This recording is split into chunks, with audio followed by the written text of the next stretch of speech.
সে বলে আমরা সংস্কার করব ভারতের ফর্মুলা দিয়ে, আবার বাদিক থেকে একদল এসে বলে না বাড়ি আমরা মেরামত করব, সংস্কার করব আমেরিকার ফর্মুলা দিয়ে। বাড়ির যিনি মালিক উনি দাঁড়িয়ে থেকে তামাশা দেখতেছে। রাষ্ট্রের এই ভূখণ্ডের মালিক আমরা মুসলমানেরা।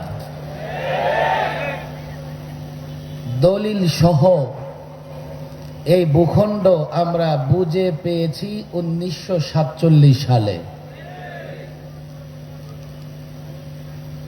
কেন দলিল দস্তাবেজ আমাদেরকে দেওয়া হয়েছে, মালিকানা আমাদের দেওয়া হয়েছে?